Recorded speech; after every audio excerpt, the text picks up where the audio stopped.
नमस्कार जोहार, आप सभी का स्वागत है एनकेपी प्रोडक्शन में। मैं हूं नीरज और चलिए आज आपको अपडेट करते हैं। वो है आपका पोस्ट मैट्रिक स्कॉलरशिप से रिलेटेड 2024-25, 25-26, 26-27 जो आने वाला है, पूरा डिटेल में बात करने वाले हैं। सभी के लिए क्या क्या अपडेट है और कितना बड़ा अपडेट है, आप सभी के लिए ये अपडेट मैं लेकर के आया हूँ। आप अंत तक वीडियो पे बने रहेंगे। जो मेरे चैनल पर पहली बार आए हैं, लाइक से सब्सक्राइब कर लें, बगल के बेल आइकन को भी दबा लें ताकि हर तरह का अपडेट आपको टाइम टू टाइम मिलता रहे।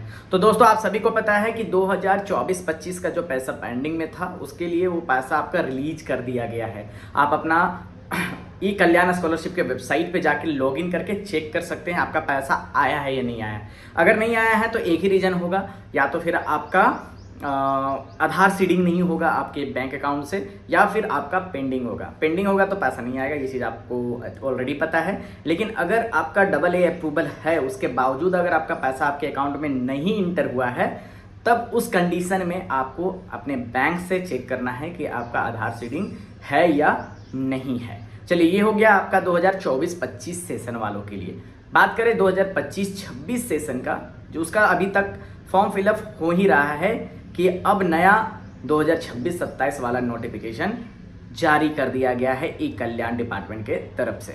तो चलिए अभी हम इसमें डिटेल पे बात करते हैं। लेकिन 2025-26 वाले जो हैं, अगर अभी भी आप अप्लाई नहीं किए हैं तो आपके पास टाइम है 15 मई तक।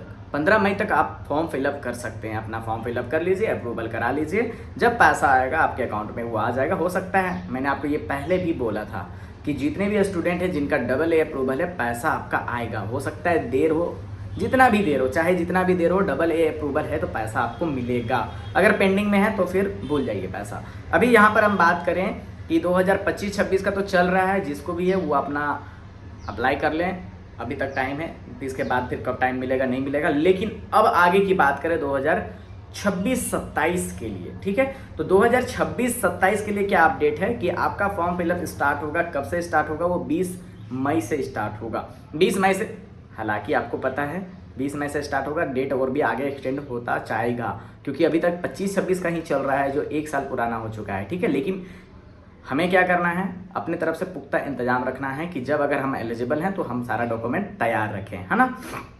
अभी बात करें जो शैक्षणिक संस्थाएं हैं, मतलब कि जितने भी कॉलेज या यूनिवर्सिटी या इंस्टीट्यूट हैं जो कि अपने स्तर पे ई कल्याण स्कॉलरशिप देना चाहते हैं, प्राइवेट हो या गवर्नमेंट हो, आपका रजिस्ट्रेशन का टाइम जो होगा 2026-27 के लिए, वो 15 मई से लेकर के 30 जून तक आपका लास्ट डेट होगा।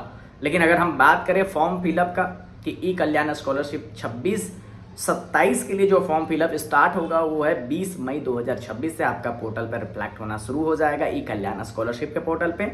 और ये लास्ट डेट इसका जो दिया गया है वो 31 अगस्त दिया गया है। टाइम अच्छा खासा है, तब तक सभी स्कूलों में एडमिशन, माफ करेंगे, कॉलेजेस में एडमिशन, इंस्टीट्यूट में एडमिशन हो जाती है। उसके बाद भी डिले होता है, उसके बाद टाइम मिलेगा, लेकिन अपने तरफ से सारा डॉक्यूमेंट ओके रखना है। तो 31/8/2026 तक आपका लास्ट डेट होगा 2026 से 27 के अभी के नोटिफिकेशन के अनुसार। इसके साथ साथ में जो है DNO से आपका अप्रूवल के लिए 20/5/2026 से स्टार्ट होगा, तो वो जो है आपका 30/9/2026 तक उसका DNO का अप्रूवल के लिए दिया गया है। उससे पहले आपको क्या करना है, हाँ, तो 2000 जो न्यू स्टूडेंट यहाँ से एडमिशन लेने वाले हैं, ठीक है, आप एडमिशन लेंगे। जब तक एडमिशन नहीं लेंगे तब तक आपको तो होगा नहीं। तो एडमिशन आप लेंगे, एडमिशन लेने के बाद में डॉक्यूमेंट क्या क्या तैयार करके रख ले 26-27 के लिए। तो डॉक्यूमेंट आपका जाति आवासीय आय, आपको पहले पता होना चाहिए कि e Kalyan scholarship ST SC OBC only for Jharkhand student के लिए है, बॉयज हो या गर्ल्स हो।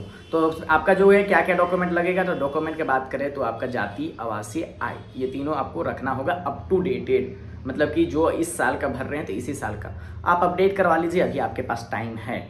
और इसके साथ साथ में अगर हम बात करें तो आपका क्या है, बोनाफाइड लगेगा। कॉलेज में एडमिशन लेंगे उसके बाद बोनाफाइड लगेगा, 12 का सर्टिफिकेट लगेगा, आधार कार्ड से आपका बैंक अकाउंट सीडिंग होना चाहिए। आधार कार्ड सीडिंग होगा तभी जा करके आपका पैसा डायरेक्टली आए, क्योंकि वो अकाउंट नंबर आपका नहीं मांगेंगे, ठीक है। ये सारा डॉक्यूमेंट आपको लेने के बाद में आप जब भी एलिजिबल होते हैं, आपका जब फी रिसिप्ट मिलेगा एडमिशन का, वो भी लगेगा उसमें। अब जैसे ही आपका एडमिशन हो जाएगा, एडमिशन होने के बाद में आपको डॉक्यूमेंट जो है सबमिट करनी पड़ेगी कॉलेज में। कॉलेज तभी जा करके आपको अप्रूवल देगा।